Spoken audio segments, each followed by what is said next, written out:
Oui, simplement vous présenter un petit peu. Oui, ben, je m'appelle Philippe Leron, je suis neurologue à la Salpêtrière, donc ce grand hôpital parisien avec notamment beaucoup de services de neurologie, de la psychiatrie, là où a travaillé Charcot à la fin du 19e siècle. Donc un hôpital assez grand, vaste, avec des quartiers, des rues. Et donc voilà, j'y exerce en tant que neurologue, surtout dans un service spécialisé avec les accidents vasculaires cérébraux, pour les accidents vasculaires cérébraux. Et j'y travaille depuis les années 80. Voilà. Soufanier, comment avez-vous découvert ce phénomène? Ben d'abord, j'ai découvert Soufanier à l'occasion d'une conférence que je faisais sur Medjugorje. Grâce aux tests scientifiques qui ont été faits sur les voyants de Medjugorje,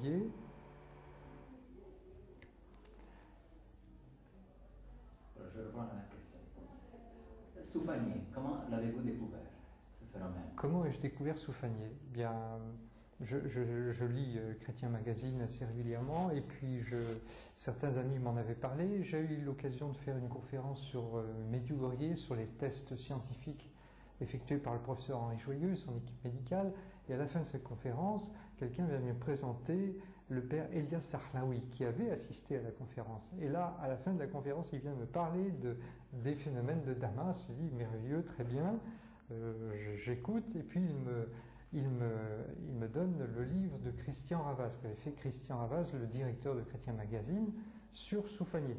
Parce qu'il était au courant des événements pratiquement depuis le début. Il avait écrit un livre en tant que journaliste.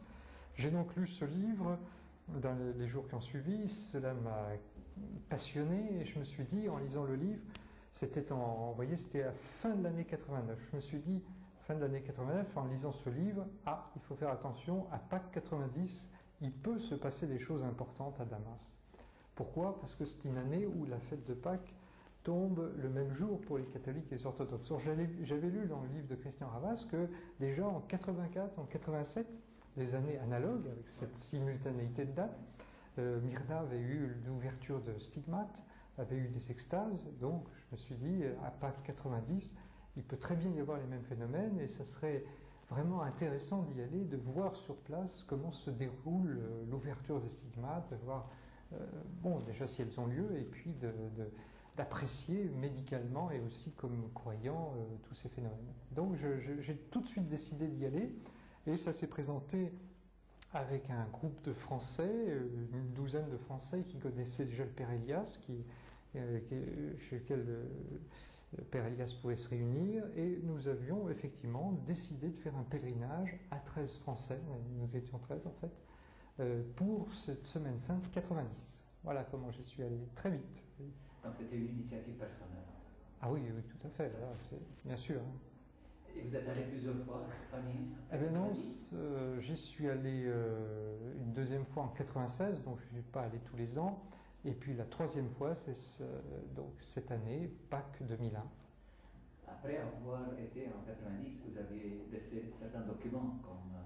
Oui, alors le père Malouli m'avait remis un certain nombre de documents médicaux et c'est grâce à ces documents que j'ai pu en donner un témoignage dans un livre donc qui résume le constat médical, l'approche scientifique de ces phénomènes.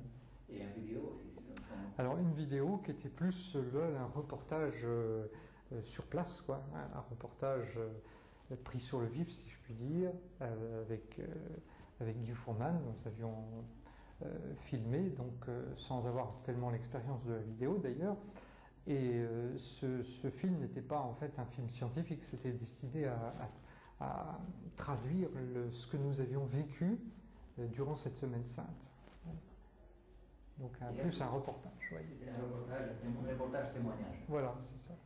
Est-ce que vous avez suivi le phénomène régulièrement après 90? Ah oui, régulièrement d'ailleurs, le père Sarhlaoui nous tenait informés. Et puis en fait, il est venu plusieurs fois en France, le père Sarhlaoui. Okay. Myrna aussi est venue, je crois, en 93, à 2 ou 3 reprises. Elle est venue en France, elle est passée à Paris, elle a fait quelques circuits certaines années.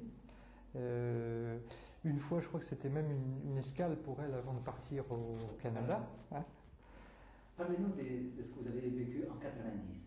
En 90. En 90, c'était donc durant cette semaine sainte à Damas. Le premier phénomène qui nous a interpellés, c'était l'ouverture des stigmates. Ça se passait le jeudi saint. Le jeudi saint dans l'après-midi. Et on a été vraiment éberlués de voir cela, enfin, émus et touchés et en même temps très très saisis par le phénomène. Et moi je me demandais comment j'arrivais à prendre à la fois des photos, la vidéo, parce que je passais de prise de vue de diapositives, ce qui m'a permis après de les montrer en heure de conférence, à la vidéo, hein, et on a pu vraiment suivre assez bien le déroulement. Et puis ensuite, donc le samedi saint, c'était l'extase avec les effusions d'huile de Myrna, hein, et Myrna qui est devenue, bon, qui est entrée dans un état très profond, immobile. L'extase là n'avait duré que 9 minutes par rapport aux 35 de cette année. Voilà, ça n'avait duré que 9 minutes, mais elle avait reçu un message du Christ. Et donc là aussi, ça avait été prenant de voir la peau exsudée d'huile. Comment est-ce possible? Enfin, je veux dire, il n'y a pas d'explication scientifique à cela. Et ce n'est que le lendemain que la petite image de Notre-Dame de Soufanié, cette petite reproduction d'icône, elle est toute petite, hein, enfermée sous le plexiglas et cadenassée. Et ce n'est que le lendemain qu'elle avait exsudé de l'huile en quantité. Et donc c'était le dimanche. Le dimanche, on estime qu'elle a pu exsuder vers 5 heures du matin, enfin en tout cas avant 5 heures du matin. Le moment où Myrna s'était levée pour partir à la messe du matin, la messe de la résurrection. Voilà. Et nous avions aussi suivi les liturgies de la Semaine Sainte là-bas, grâce au Père Zarlaoui, qui est de la paroisse Notre-Dame de Damas. Et il nous a fait suivre les liturgies du jeudi saint avec le lavement des pieds, la procession de l'ensevelissement du Christ le vendredi saint, les autres liturgies. Et on a été aussi vraiment transportés par cette ambiance merveilleuse, le sens du sacré, et puis cette fête, cette joie simple des chrétiens de Damas qui vivent les fêtes avec, je dirais, un grand enthousiasme. Ça nous a beaucoup touchés aussi. C'est peut-être bon de définir quelques termes, comme vous dites, stigmate et extase, voilà. pour ceux qui ne savent pas. Alors, les stigmates, ce sont des ouvertures cutanées, des plaies cutanées qui sont bien sûr spontanées. Si elles sont provoquées, ce sont des supercheries, ce ne sont pas des stigmates. Non, les stigmates sont des plaies spontanées, donc qui sont miraculeuses, qui n'ont pas d'explication scientifique, qui sont de véritables plaies, qui sont le plus souvent sanguinolentes, qui laissent couler un peu de sang, et qui, dans leur signification spirituelle, évidemment, évoquent les plaies de la passion du Christ, qui rappellent la passion du Christ. Il y a les plaies aux mains, il y a les plaies aux pieds, il y a des plaies parfois aussi au front et aux côtés, donc les plaies majeures de la passion du Christ. En même temps, Myrna a un sentiment de souffrance, de difficultés respiratoires qui peut évoquer l'agonie, de souffrance dans le dos qui peut évoquer la flagellation, mais on ne voit pas de stigmate de flagellation. Pour le couronnement d'épines, ça a pu changer certaines années. Elle a juste un point central au niveau du front. En 90, quand nous sommes allés, elle avait 5 traînées comme ça, verticales sur le front. Et cette année, c'était encore différent. Cette année 2001, il y avait une plaie longitudinale principale et plusieurs points dans le front qui évoquent bien les piqûres des épines, quoi, des couronnes d'épines. Est-ce que ces plaies, ces stigmates correspondent-elles à ce que le Christ a souffert et aux mêmes endroits? Alors, elles correspondent, c'est une correspondance mystique, mais ce n'est pas une exactitude anatomique. Déjà, il y a une variation chez Myrna d'une année à l'autre, ce n'est pas tout à fait le même endroit. Même pour les plaies du pied, je l'ai remarqué aussi cette année, on voit la plaie fraîche qui date de cette année, mais à côté, quelques millimètres à côté, vous avez les anciennes plaies qui sont cicatrisées, mais que l'on peut repérer parce qu'elles sont blanches par rapport à la peau. C'est ce qu'on appelle une dépigmentation de la peau et c'est tout à fait typique d'une cicatrice. On va y revenir. Maintenant, ok, pour 2001, cette année, alors vous saviez aussi que quelque chose se passerait d'après les messages. Alors, d'après les messages, on pouvait supposer qu'il allait se passer quelque chose, parce qu'effectivement, en 90, c'était la dernière fois que Myrna, avant cette année bien sûr, avait reçu un message du Christ, spécifiant que Myrna n'entendrait sa voix, la voix du Christ, qu'une fois la fête unifiée, c'est-à-dire la fête de Pâques. Et effectivement, depuis 90 jusqu'à la fin du deuxième millénaire du XXe siècle, il n'y avait pas d'autres années où la fête pouvait coïncider. Et la fois suivante, c'était cette année, justement, 2001. Alors, une fois la fête unifiée, je me demandais, moi, si la coïncidence des dates suffisait pour que les stigmates apparaissent, pour qu'il y ait les mêmes phénomènes, c'est-à-dire avec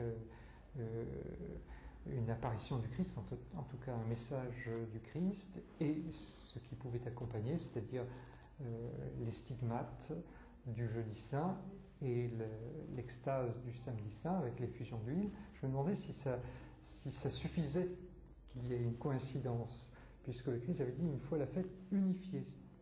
Or là, juste elle a coïncidé, c'est-à-dire que l'année prochaine, elle ne va pas coïncider, donc il n'y aura plus rien. Ça ne veut pas dire que la fête soit unifiée. Mais je me demande donc si, puisque le Seigneur nous a donné ce signe merveilleux, cette réponse cette année 2001, s'il ne faut pas considérer, je pense là en tout cas, je suis persuadé, il faut considérer que effectivement la fête est unifiée. Nous devons considérer que c'est fait, que le miracle s'est déjà produit. Et c'est là la force du message. L'extase. Qu'est-ce que c'est une extase Alors, une extase, c'est on peut dire une extase, il y a des extases pathologiques, bon, chez des hystériques ou des gens un peu schizophrènes, ils sont en dehors d'eux-mêmes. C'est un mot un petit peu galvaudé aussi, il faut savoir bien le redéfinir. Alors, on parle évidemment d'extases religieuses, qui sont dans un contexte religieux, où les personnes extatiques disent voir, entendre, parfois même aussi toucher, donc un être céleste qui n'est pas de ce monde. Il y a des extases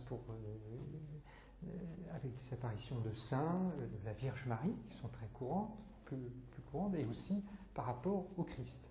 Alors Myrna, en fait, elle a eu des apparitions de la Vierge Marie en 83, 5 apparitions, puis après des extases plus profondes, où dès 84, elle a pu entendre et voir la silhouette du Christ. Et elle a aussi des extases de la Vierge Marie. Alors, ces extases particulières qui sont, on peut les définir comme des états modifiés de conscience, c'est-à-dire de modification de perception du monde environnant. Les personnes qui ont ces extases deviennent moins présentes, moins conscientes du monde environnant, ou alors même plus du tout conscientes du monde environnant, parce qu'elles sont propulsées dans un autre monde, hein, qui prend toute leur perception cérébrale, aussi bien visuelle que auditive, ce qui leur permet d'entendre le message, que tactile parfois, lorsqu'elles peuvent approcher l'être qui leur apparaît et sentir vraiment le toucher, le contact. Ça s'est passé d'ailleurs pour Myrna avec la Vierge Marie, elle a senti qu'elle avait un corps comme nous. Donc une présence évidente et réelle de l'être qui apparaît pour la personne qui est le sujet à ces apparitions. Mais évidemment, les gens qui sont autour de Myrna ne voient rien, hein, ne sentent rien, n'entendent rien. C'est spécifiquement pour cette personne qui rentre dans un état particulier. Et Myrna donc, a des extases, là on est à la 34e maintenant, a eu ces extases très profondes qui sont caractérisées par une effusion d'huile du visage et des mains lorsqu'elle rentre en extase. Et même quelques instants avant le début de l'extase, toute l'entrée de l'extase, et puis ensuite cette effusion d'huile continue tout le temps de l'extase où elle devient quasiment immobile.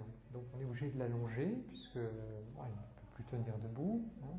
On l'allonge et là elle est immobile un état, je dirais, un reflet majestueux de son visage. Elle devient un peu comme, je dirais, comme une icône vivante.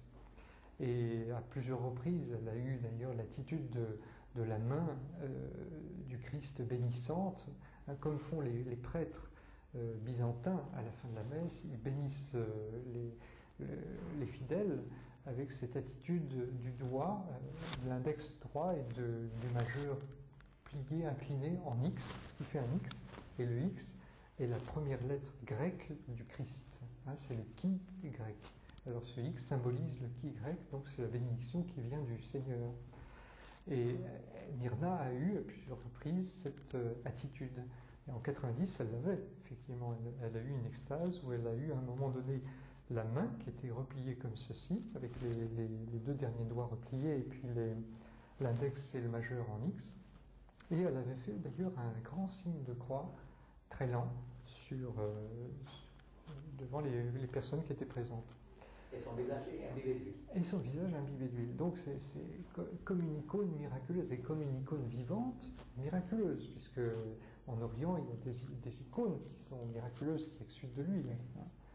Et elle, dans cette immobilité, je trouve qu'elle devient comme une icône vivante.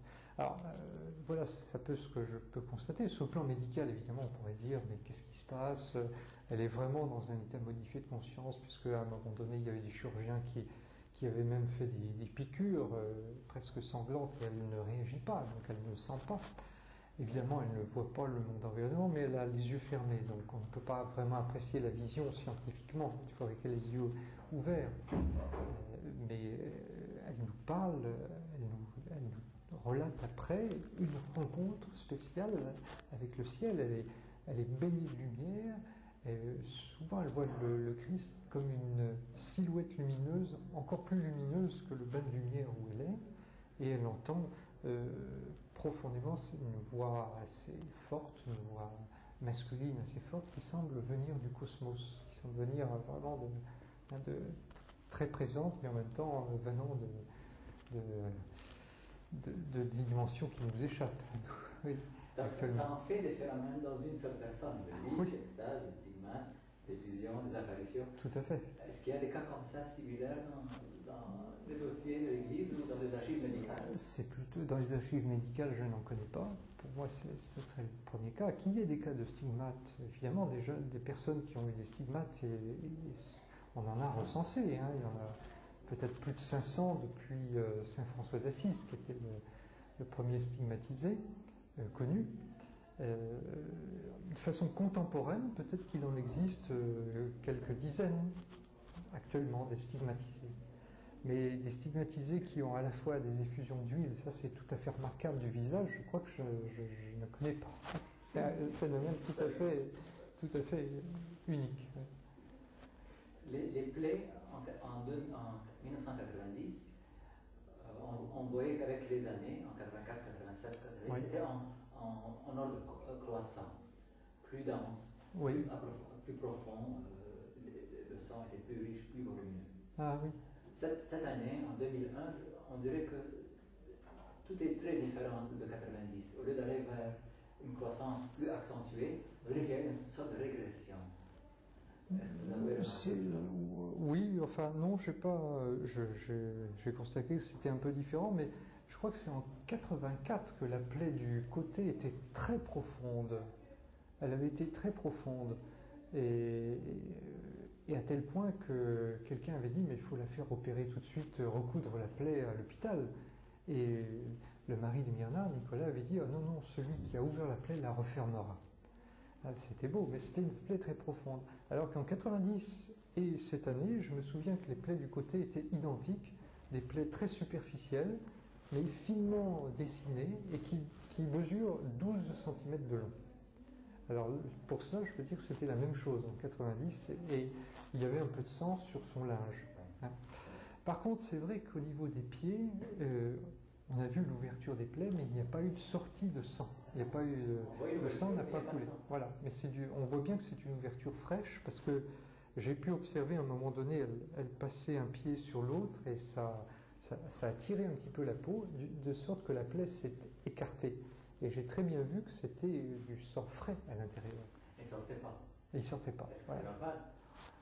Ben, des ouvertures de plaies, oui, il y a des plaies, je pense qu'il y a des plaies stigmatisées qui ne coulent pas forcément. Nous, on a peut-être eu le côté spectaculaire de voir toutes les plaies donner du sang qui coule, mais c'est pas obligé. C'est pas obligé. Donc je pense pas que ça soit une... Enfin, je l'interprète pas comme une régression, parce que au niveau du front, il me semble qu'elle a eu aussi des plaies assez nombreuses, mais plus ponctiformes, plus ponctuelles. Alors, ce qui fait qu'on les voit moins qu'en 90. Elles étaient plus... Mais elle a eu quand même une plaie centrale qui a beaucoup saigné. On l'observe sur les photos, une longue traînée de sang le long d'un côté du visage et qui descend même jusqu'au cou. Parce qu'en 90, on voyait qu'il y avait plusieurs... Il y en avait trois principales, oui. Ça couvrait les deux côtés du visage. Oui, je crois, parce qu'il y en avait 5. Il y en avait 5. Mais là, comme il y avait des points, les points n'ont pas donné non plus de sortie sanglante. Quoi. Et je dis ça parce que aussi l'icône, elle a donné de l'huile, Oui. mais en petite quantité, très petite quantité, le samedi saint, et elle n'a pas coulé. Personne ne l'a vu couler, vraiment. couler. Oui, Elle était présente. Oui, c'est ça. Je crois me souvenir aussi qu'en 90, c'est rare qu'on ait vu une goutte ou deux tomber une fois qu'il y a eu la coulure principale, quoi. La coulée principale de l'icône. Et je n'ai pas eu le résultat de la quantité d'huile. Est-ce que ça a été mesuré là, cette année? Parce qu'en 90, je sais que c'était précisément 77 millilitres. Quand j'ai quitté 4 jours après, le père Boulos devait venir avec l'instrument pour... Oui, pour mesurer. Il n'avait pas fait.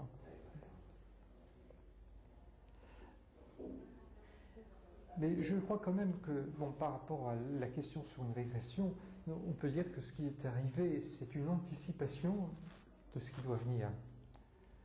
Et il y a eu une suspension pendant 11 ans, encore que tout n'a pas disparu, parce que Myrna avait régulièrement des exsudations d'huile de ses mains, et parfois aussi du visage, notamment lors des anniversaires au mois de novembre.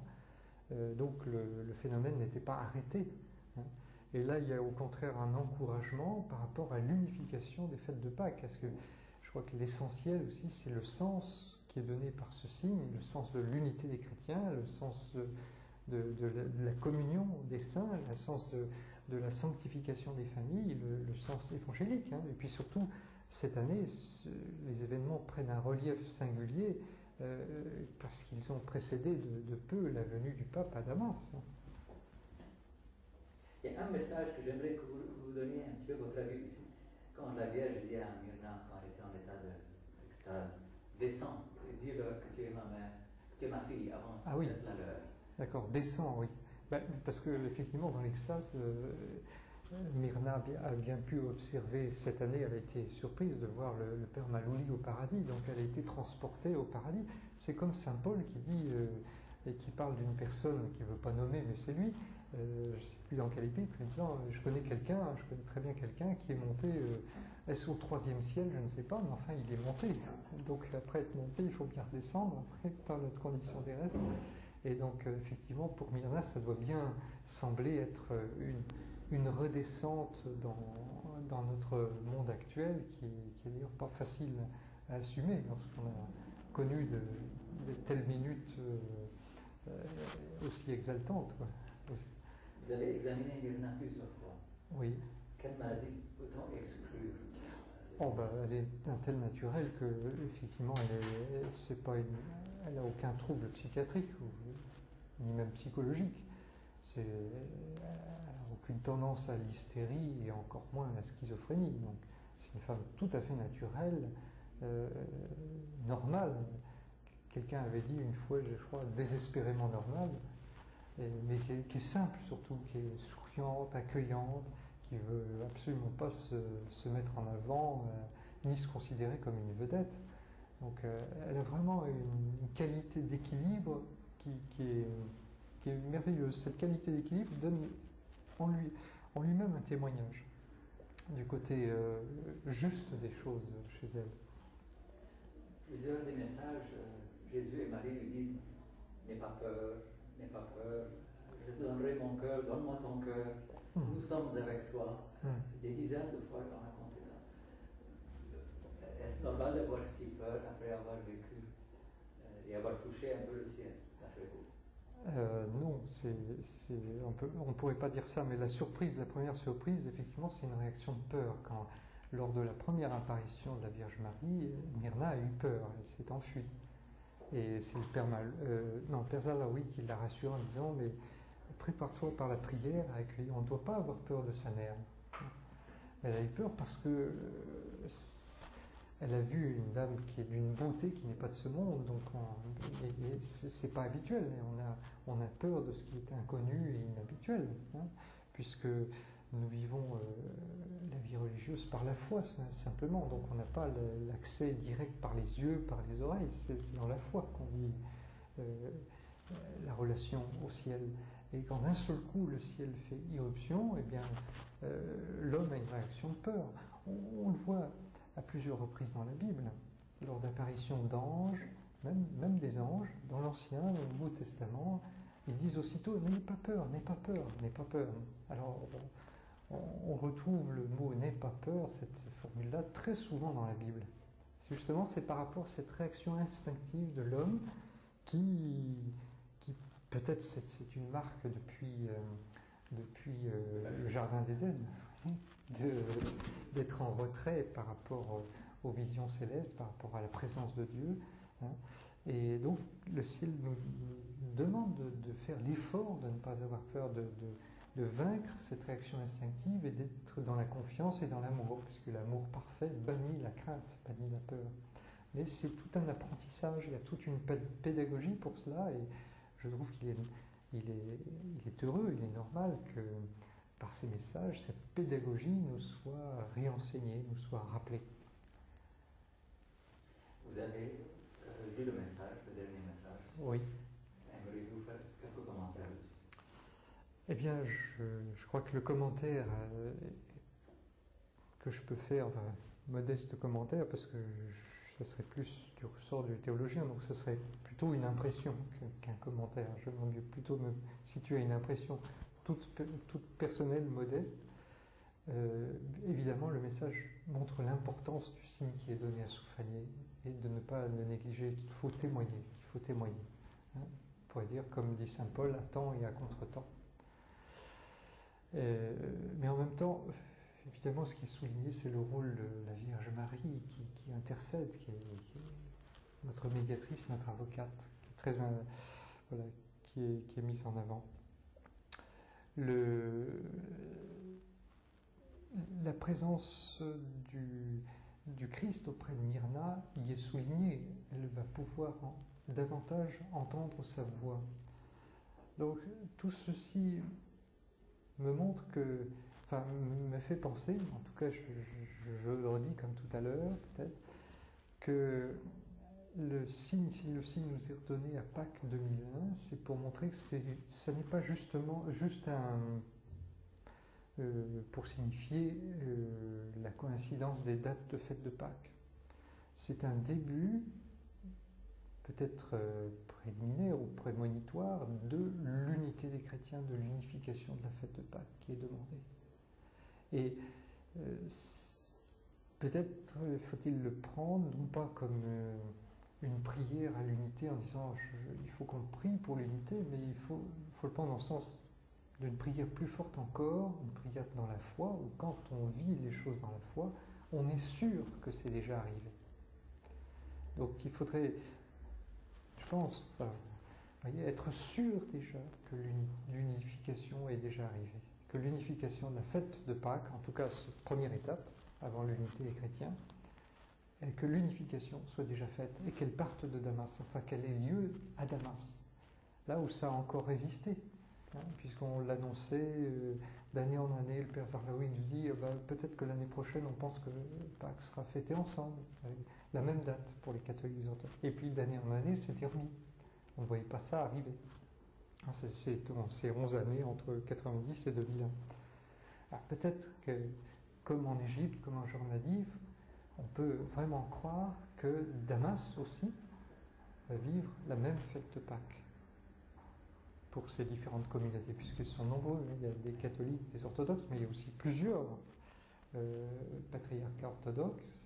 Et voilà, il y a des catholiques qui sont, certains sont melkites, d'autres maronites. Bon, donc ils ne sont pas ensemble encore.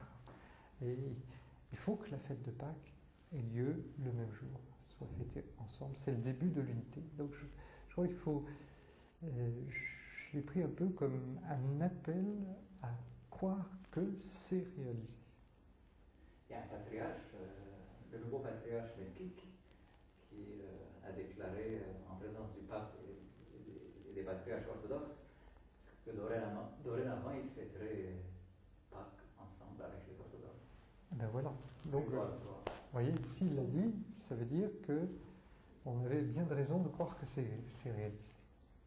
Et c'est ça, vraiment, ce qu'il y a de merveilleux et d'encourageant par rapport à ce signe qui nous a été donné. Et il faut le dire en même temps, faire comprendre aux chrétiens le plus possible, et aux non-chrétiens bien sûr, mais aux chrétiens aussi, à quel point c'est important que la fête de Pâques tombe le même jour pour les catholiques et les orthodoxes. Et que nous devons nous sentir concernés par les frères séparés d'Orient, comme eux-mêmes devraient se sentir concernés par l'Occident. Il faut chercher à rencontrer ces frères, à les connaître, à apprécier leurs différences, non pas pour les assimiler, mais pour estimer, respecter leurs différences et surtout fêter le Christ ensemble, regarder dans la même direction. Docteur Laurent, merci beaucoup. Merci à vous de... Parlez-nous un peu de l'aspect spécifique de Soufanié concernant lui qui apparaît sur les mains de Myrna. Voilà, oui, et même de la petite image, il y a des prélèvements qui ont été faits, et donc c'est une huile qui a été analysée dans différents laboratoires, à Damas, mais aussi en Europe, en Allemagne, à Paris, et c'est une huile d'olive pure, plus pure que ne l'est une huile du commerce, et avec des comportements, je dirais entre guillemets, de l'huile assez spécifiques, particuliers, enfin même inexplicables. Parce qu'une huile d'olive habituelle va tacher un papier, laisser une marque. Et pour l'huile de Soufanié, il peut très bien qu'il n'y ait plus de marque au bout de 8 jours. Mais par contre, il y aura des cotons qui vont être imbibés de l'huile de Soufanié. Donc un coton peut servir après pour des malades, eh bien le coton va être particulièrement imbibé, et même des mois, voire des années après. Il se peut même que la quantité augmente de l'huile, du coton. Alors que c'est matériellement impossible, c'est-à-dire que c'est une fabrication des nouveaux de l'huile. Et puis, bien sûr, l'huile est parfois odorante, pas seulement du parfum caractéristique d'huile d'olive, mais il est arrivé que l'huile émane un parfum de fleurs, parfum de...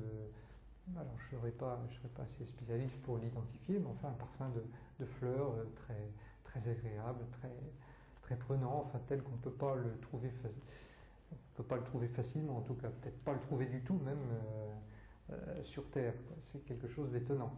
Et que ça vienne d'elle, ou de ses mains, ou parfois qu'elle a eu, ou du visage, ou... C'est incroyable que l'huile d'olive puisse être parfumée comme ça. Alors là, on le trouve encore moins dans le commerce. Donc ça, c'est tout à fait particulier. Il y a eu des études spécifiques de laboratoire montrant donc le tracé caractéristique des électrophorétiques en spectrographie.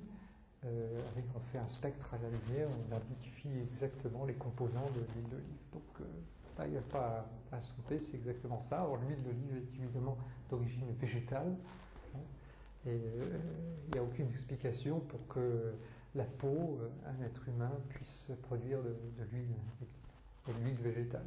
Non. Donc voilà, les faits sont les faits. Et dans toutes les circonstances, on connaît Myrna qui a eu ces exsudations d'huile. Dans beaucoup de circonstances, en tout cas, elle est en train de converser avec quelqu'un, elle est entourée de plusieurs personnes, et ça commence brusquement, hein, sans qu'il y ait le moindre apport extérieur, hein, ou une supercherie. La première fois qu'on avait fait une vérification, que les autorités syriennes avaient fait la vérification chez Myrna, ils étaient venus avec un médecin, ils l'avaient entouré, ils lui avaient remonté les manches, et ils lui avaient demandé, ben, maintenant Myrna, tu commences à prier, et on va voir ce qui se passe. Alors le médecin avait bien pris la précaution de frotter ses mains pour qu'elles soient bien sèches, qu'il n'y ait pas le moindre doute. Elle a commencé à prier, et ses mains ont été remplies d'huile devant ses yeux, devant tout le monde, sans qu'elle ait la moindre possibilité de chercher un petit paquet et de verser de l'huile sur ses mains. Donc, à l'évidence, il n'y a pas de supercherie pour ces phénomènes-là. À l'évidence. Et de même, la pureté de l'huile l'atteste également. Donc, dans tout cela, on est confondu. C'est un phénomène inexplicable. Ça, c'est un aspect quand même effectivement marquant chez Myrna. Donc, c'est l'apport, je dirais, oriental, avec toute la signification de l'huile d'olive, en plus symbole par l'olivier, symbole de paix, hein, rappel de paix, mais en même temps un symbole, un symbole, on va dire même un sacramentel liturgique important, puisque dans l'Ancien Testament, l'huile d'olive servait à alimenter le chandelier à 7 branches, l'huile d'olive pure. On ordonnait aussi les prêtres avec l'huile, parfois parfumée aussi. Et puis en Orient, c'est un symbole de lampe, d'éclairage, de lumière, de baume également. On oint d'huile, hein, les sportifs, ou alors des plaies pour les soigner. Donc c'est tout un symbole de force, de soin, de lumière, de paix, qui est très beau en Orient, très riche comme symbole. Connaissez-vous d'autres experts, d'autres scientifiques qui ont étudié le phénomène sous un autre angle? Par rapport à l'huile, vous voulez dire? Par rapport à Soufani. Soufani en général. Il y a, ici en France. Ici en France, il y a l'aspect psychologique aussi. L'aspect psychologique, dans le premier groupe de Français, dans 90, 2 psychologues sont venus avec nous et ont pu étudier la personnalité de Myrna. De même avec les photos prises sur Myrna, on a pu demander à un expert morphopsychologue d'étudier par rapport à la physionomie de Myrna ce que ça pouvait signifier comme personnalité derrière. Donc ça, c'est l'approche psychologique. D'autres types d'approches, c'est évidemment le côté médical au niveau des plaies, mais c'est quand on s'adapte aux stigmates. Est-ce que ce sont des vraies plaies? Est-ce qu'on peut voir si c'est une ouverture de plan cutané et sous-cutané? Est-ce qu'on peut analyser le sang de Myrna? Et on l'a fait, il correspond bien à son groupe sanguin. Voilà. Sur le plan de l'extase elle-même, c'est difficile. Là où il n'y a pas eu d'utilisation d'appareils comme les électroencéphalogrammes, elle est dans un état tellement spécial et puis on ne peut pas prévenir exactement, on ne sait pas vraiment à quelle heure ça se produit, donc c'est difficile d'installer des appareils juste avant. Mais en même temps, je pense que ce serait de mauvais aloi de le faire, puisqu'il y a une telle effusion d'huile, même si on peut penser que des états où elle est immobile peut ressembler à une sorte de catatonie, ou comme pourraient avoir certains patients en psychiatrie, il n'y a pas d'explication quand on pense que ces extases sont précédées d'effusions d'huile. Où va-t-on chercher l'effusion d'huile? L'effusion d'huile de son visage, aussi abondante, aussi massive de son visage. Et alors, lorsqu'elle a l'apparition du Christ, ça commence par les yeux. Ça peut évidemment lui brûler les yeux. Elle aurait envie d'écarter l'huile qui l'a fait tellement souffrir. Puis après, pendant l'extase, évidemment, elle est dans une sorte de béatitude, hein, de bonheur, de bien-être et d'autres perceptions. Voilà. Là, je veux dire, c'est unique des aspects comme ça. Ouais. Donc la médecine fait face à beaucoup de mystères dans cette personne. Ah oui, d'autant qu'on peut dire que la médecine note qu'elle n'est pas malade, qu'elle est bien équilibrée. Donc, normalement, la médecine veut soigner des gens malades, non, mais elle n'est pas malade. Du tout, elle est très très bien équilibrée. Elle peut constater sa normalité, attester de sa normalité, Scientifiquement, alors c'est pas seulement la médecine, mais enfin tout scientifique ou tout expert, je dirais même, peut attester qu'il n'y a pas de supercherie, qu'on ne lui fait pas des plaies par des couteaux ou d'autres choses, on ne lui apporte pas de l'huile de l'extérieur ou elle s'en met pas de l'extérieur, donc on peut attester que tout cela ne vient pas par des mains humaines. Je pense qu'à un moment donné, ils avaient dit que le sang qui sortait des plaies, c'était pas le sang qu'on trouve à la surface de la peau, mais le sang qui est artériel. Oui, plus profond. Ah oui, d'accord. Alors ça, je sais pas, j'avais pas vu ça. Oui, il faudrait que ce soit une analyse très très précise là. Parce qu'il est très riche, très brillant. Je pense. Oui. C'était vous connaissez le docteur Mansour. Oui. Je pense que... Ah, c'est dans l'aspect, mais pas dans la composition. Je pense pas qu'il ait fait une analyse de laboratoire pour la tester, ça. C'est peut-être son impression, mais. La plaie, elle vient de l'intérieur, c'est comme si la peau explosait. Voilà, alors ce qui est tout à fait caractéristique, c'est qu'on voit dans les joues un espèce de bombement un peu rouge, un peu rosé, enfin plus rosé que la peau, à l'endroit où la plaie va s'ouvrir. Donc c'est comme si ça faisait pression de l'intérieur et d'un seul coup la peau explose, éclate, comme vous dites, mais pour donner une plaie finement ciselée, alors vraiment, alors très très fine. Hein, Et le sang est présent en quantité, on le voit clairement. Oui, oui. Oui. Et puis le jour même... Oui, au niveau des mains, il y avait vraiment du sang qui sortait, effectivement. Et le sang, on le voit bien, il est assez rouge. Et puis après, il sèche, comme c'est normal, exposé à l'air. Au bout de quelques minutes, il sèche, puis après, il fonce au bout de quelques heures. On voit, donc il a tout à fait le déroulement classique du sang. Il n'y a aucun sentiment de malaise ni rien, elle va casser. Et alors après, dans les suites, effectivement, ce qui est caractéristique chez tous les stigmatisés authentiques, c'est que les plaies ne se surinfectent pas. Il n'y a pas de suppuration. Et sans prendre aucun soin, sans avoir de soins locaux, sans mettre de pansement. Hein. Myrna, effectivement, je l'avais vue, en 90, je l'avais examinée le lendemain, elle faisait son ménage, donc elle tenait son balai, elle passait la serpillière, il y avait les plaies qui étaient encore là, qui étaient encore un petit peu rouges, hein.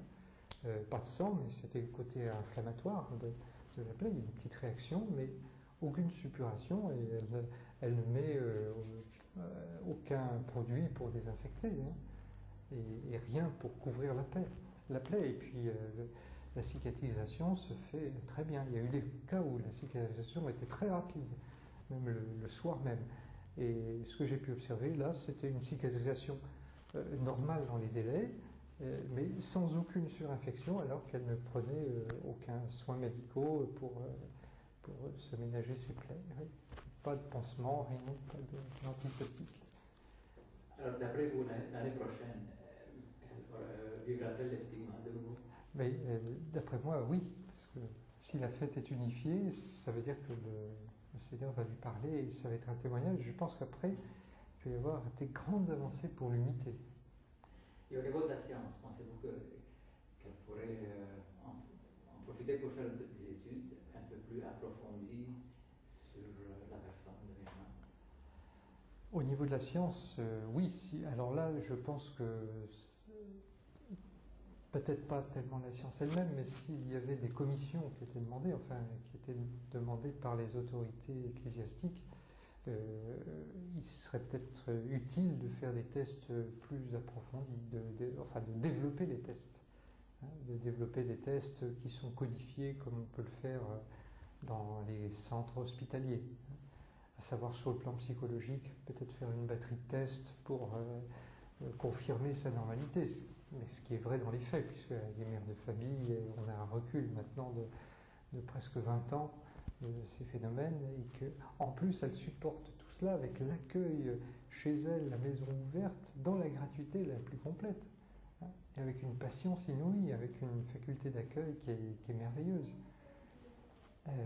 Vraiment quelqu'un qui calculerait ou qui chercherait à en avoir profit ne pourrait pas rester dans cet état d'esprit. Qu'est-ce que vous avez ajouté de vous-même qu'on n'a pas discuté? Vous avez tout le temps, il vous reste 10 minutes. 10 minutes. pourrais ajouter, après c'est sur sur les messages d'unité, il fait chaud, hein, oui. Ah oui, pardon.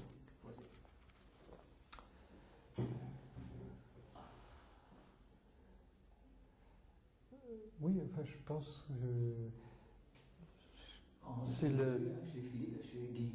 vous aviez donné un long exposé sur l'unité. Oui, Alors, sur le côté l'unité, droit, le côté oui, gauche, du cerveau, oui, tout à fait. J'étais un peu perdu.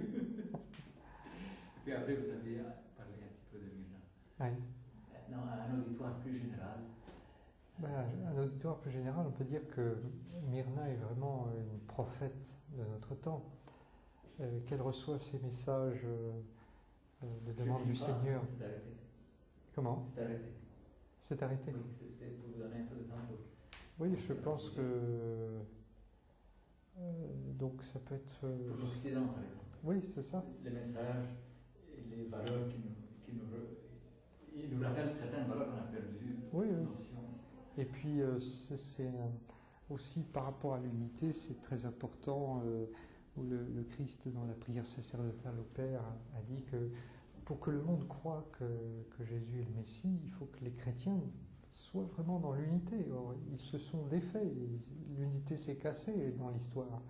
Il faut reconquérir cette unité par des pardons réciproques, par des efforts soutenus. Ce que le pape fait de façon merveilleuse. Et à ce sens, Myrna est un signe d'unité elle-même. Elle rassemble à la fois la tradition occidentale mystique, par les stigmates, les apparitions, et la tradition orientale, par ses effusions d'huile, par cette image de l'icône, qu'elle peut être elle-même, comme une icône vivante. Donc elle est elle-même unité. Elle est elle-même unité parce que dans sa famille, étant catholique, elle est mariée à un orthodoxe. Donc tout montre avec ce qu'elle reçoit, qu'elle est un signe d'unité vivant. Donc l'aspect prophétique. Et l'aspect prophétique parce que le Saint-Père lui-même est très soucieux d'unité et qu'en 95...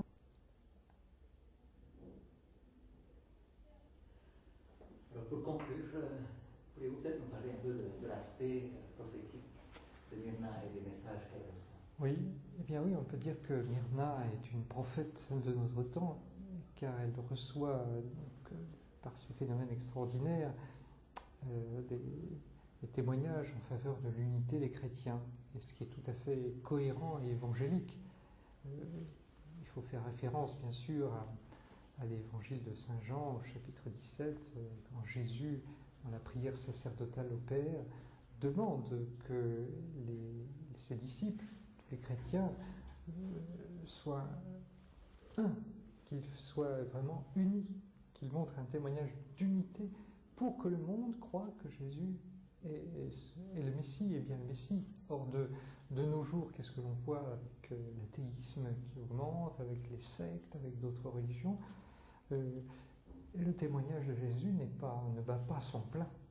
Il est donc urgent, notamment en Syrie, dans ce pays à majorité musulmane, avec plus de 85% de musulmans, le témoignage du Christ, par rapport au début du christianisme dans ces pays-là, justement, on peut se retrouver peut-être comme au début du christianisme, quasiment dans un témoignage monumental à faire, comme Saint Paul qui est parti de Damas pour faire ses voyages missionnaires. Et donc c'est un appel à chacun de nous de parler de l'unité, de vouloir l'unité, de vivre l'unité, hein, puisque par cette unité, nous témoignons que Jésus est le Messie.